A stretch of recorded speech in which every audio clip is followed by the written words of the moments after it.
Hey everyone, leader Dorset Spur here. Football is a massively emotional thing. I don't think there's anything that really gets people riled up and kind of involved in the whole thing, much like football.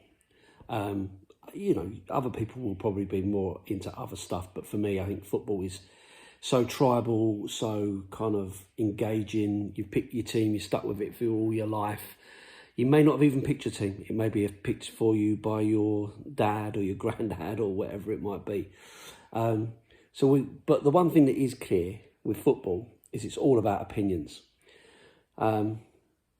You'll find that there are people that you agree with. You'll find that there are people that you disagree with. So it's hard to kind of know what is right and what is wrong. But one of the things I would say is that if you've got an opinion, you're entitled to share it. So whilst doing the prediction videos today, I had a video come in from Paul, who wanted to talk about how he was feeling and what his rationale is for believing that we should stick with Ange Postecoglou. So I decided to put that into this little video for you to view and see whether that aligns with your opinion or whether you absolutely disagree. It's all about opinions, as always, and everyone's got one. Paul's entitled to his, but let us know what you think. Up the Spurs. Hi Lee, Paul here. You're going to probably have to clip some of this because I've got a bit of a rant before I get round to finally predicting the Villa Spurs score. And I've also got to read off paper. That's how many injured players we've got. So out for Sunday, we've got Vicario, Dragusin, Romero, Van der Ven, Odibert, Madders, Ritchie, Udogie, Vernus, Lanky and Johnson. Now, if we've got all of these injuries and it's Ange's fault, then obviously he's not the right man for the job or for managing any Prem team or any team at a high level for that matter. But right now there's zero evidence to say it is Ange. It might be, and if it is, then he needs to go. But until we know it is for sure, I'm going to stick with backing him regardless of what the results are. With them players that I just listed that are out, you could put together an 11 that would challenge a lot of the teams in the Premier League. If we had a couple of centre mids out injured as well on top of Maddison, you could probably get a team that should be top 5 just from injured players. The whole of this season, we've lost 2 games, or this is what I read the other day, I think it's true. We've lost 2 games by more than 1 goal, and they were both away to Liverpool. And everyone's moaning about, even when we had full strength, we still lost to Ipswich, we still lost to Palace, we still lost a couple that we should have won and looked ordinary.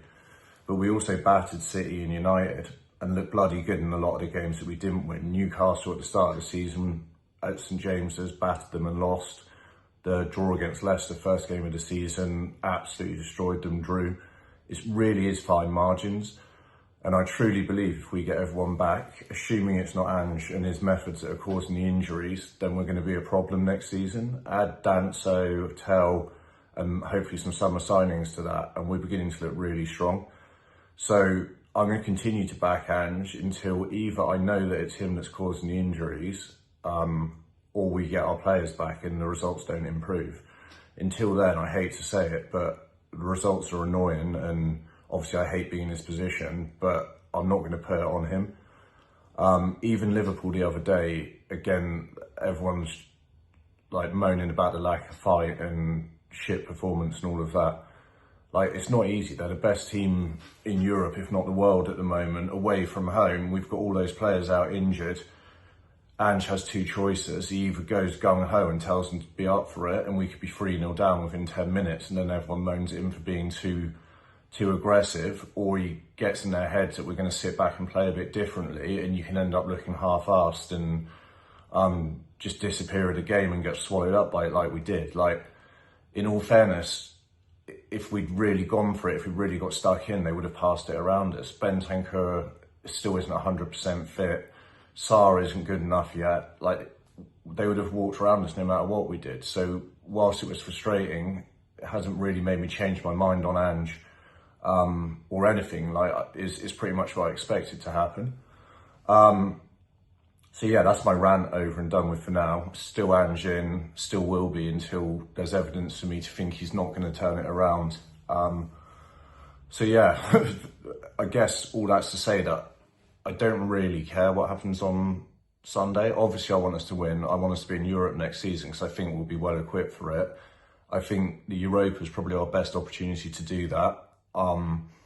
If we get through Villa on Sunday, we're still going to have to beat Liverpool, Arsenal, City, or someone at some point that is going to be super tough. So I want us to win. I don't think Villa are particularly good. I think they've flattered to deceive for the last couple of seasons. But they might beat us. It's at their place. I think they've only lost one game away all season. Sorry, one game at home all season. So we might lose. And if we do, it's not a disaster. People will make out like it is another loss, another cup gone.